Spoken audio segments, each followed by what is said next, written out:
Hey guys, I hope everyone is doing well. It's Wednesday, about 8 o'clock. Have some thoughts on a few things. This topic is called Gestalt Shift. I want to talk about Google, the 4% drop, sharply on earnings, how to think about that, what to do, driven by some kind of event. Cannabis issue or scandal and gained some weight, we think about him differently after that event. Harvey Weinstein, same thing.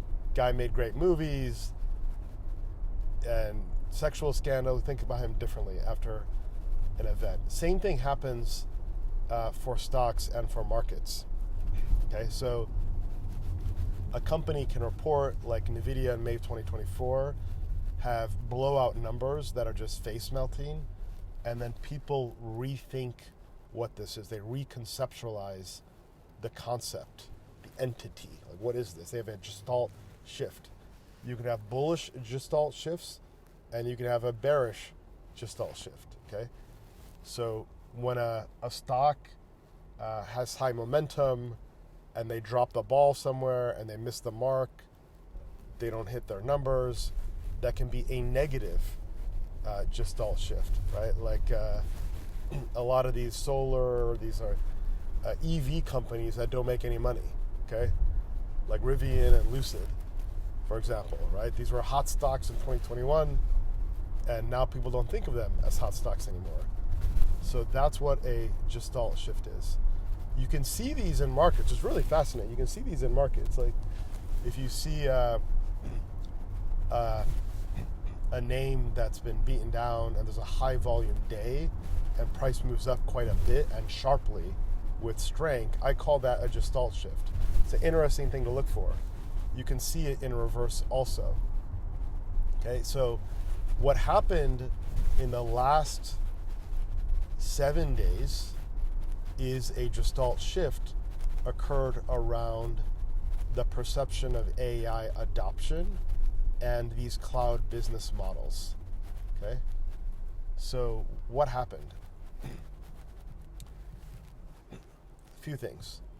First, there was Google earnings. Google earnings dropped around 7 points. Subsequently, it's recovered. It dropped 4 points today. I'll get back to that, okay? The thing that Google didn't share in their transcript is the breakout of growth between the frontier labs and enterprise. They didn't break that out. Then Microsoft reported. Microsoft shared that split, and the CFO commented on that. And then more people are digging into the nature of their divorce with OpenAI, where they retain the IP. They get all of OpenAI's IP, and OpenAI has to give them a revenue share in exchange for having provided upfront capital and know-how and Microsoft IP in the beginning. I don't know how real that Microsoft IP was in the beginning, but that's what they say. Okay, and so now those names rallied sharply, right? Microsoft rallied 40%. A Gestalt shift already, it just happened. It happened. The other thing that happened, I forgot to mention, is this. Then 2 days ago, 3 investment banks simultaneously came out and said they're bullish on cloud and that AI is real. So what became non-consensus became consensus. So that Gestalt shift happened. It's a psychological shift in the market. That's what happened around cloud. Okay? There's still a debate around other names, battleground stocks like SpaceX, which reported. SpaceX, by the way, it's actually a data center company now. It is not a space company. The revenue growth is coming from data center. So that's going to go through a Gestalt shift. My view on that is non-consensus. I'm not saying buy SpaceX, by the way, you should not. Okay? It's actually a data center company. It's a neo cloud. It's kind of funny, right? Because that's where the revenue growth is going. Said search is dead. OpenAI is going to eat the world, and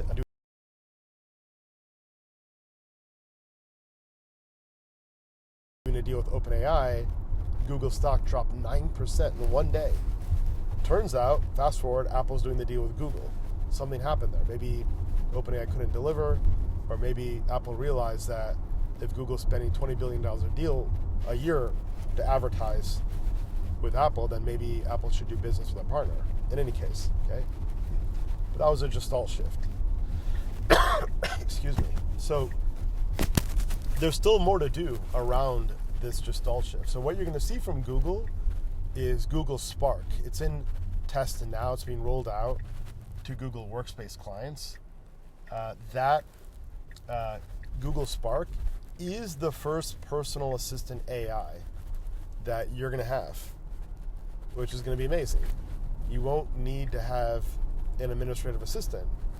Everyone's going to get an AI assistant, and it's going to be for free, potentially. Kind of wild. Okay, so that's coming soon. This is something I talked about 2 or 3 years ago. I was like, okay, who's building personal assistant AI? Who has a right to win? Google is in pole position. Meta has a shot. It's very different though, right? Meta's more on entertainment.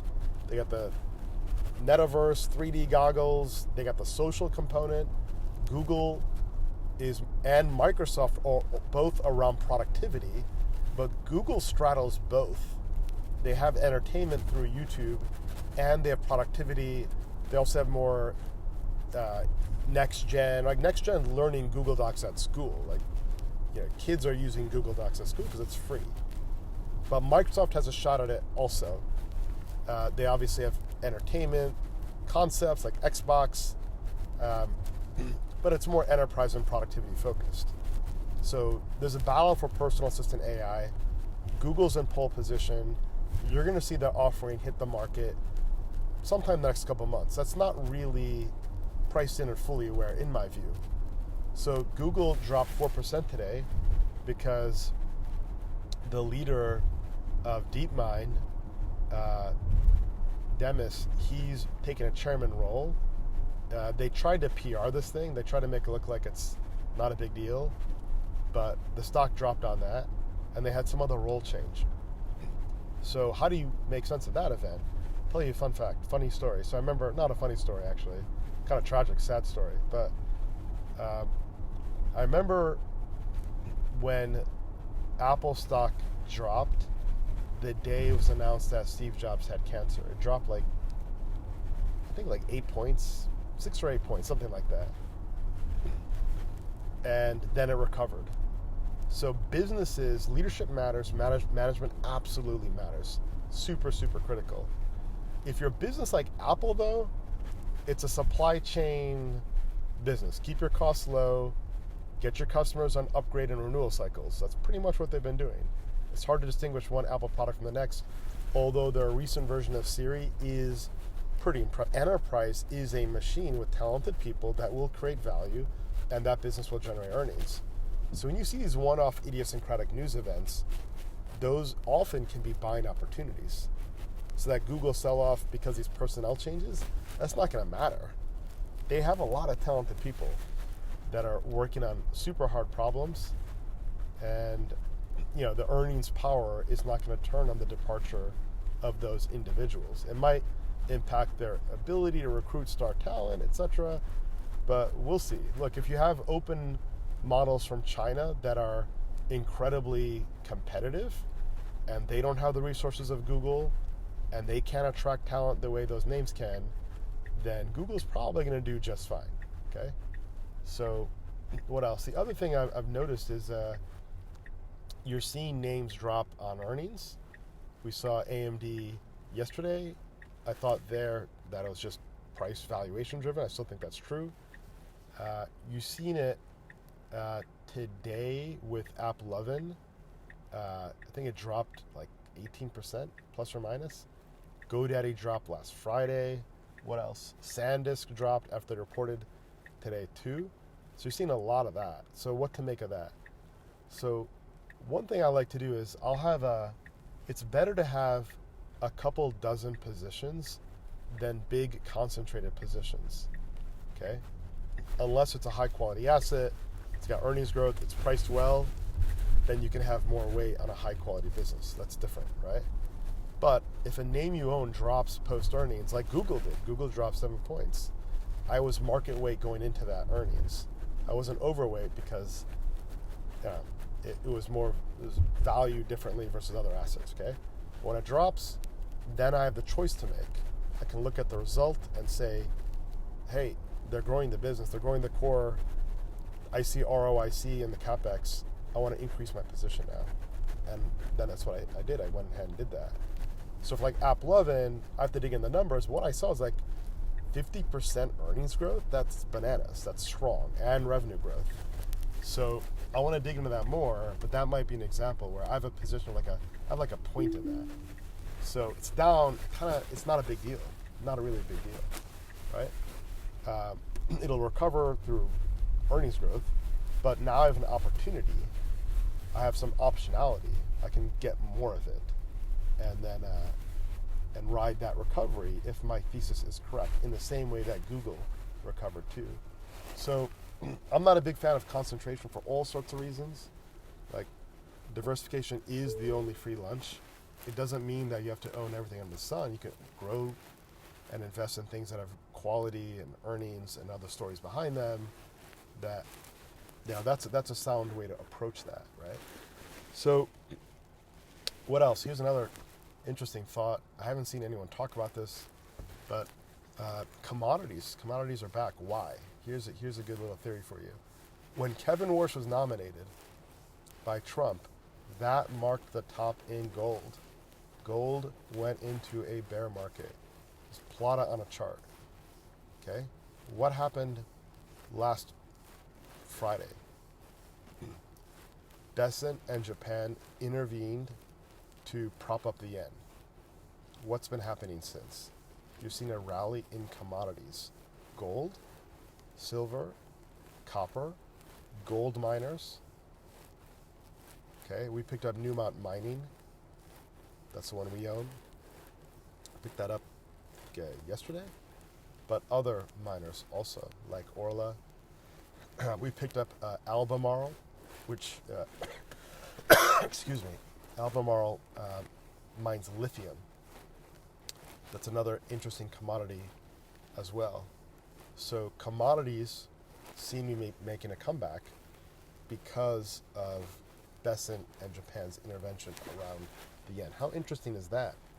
So even though equities are softer today, you're seeing commodities start to gain in strength. The commodity story is a very interesting one because copper fuels data center, silver fuels memory, but they tend to trend. When the trend is on, they're great. When they're not trendy and the trend is down, they're not great. And they've had like a 7-8 month bear market now, right? Gold's gone nowhere, been down, and all the commodities have.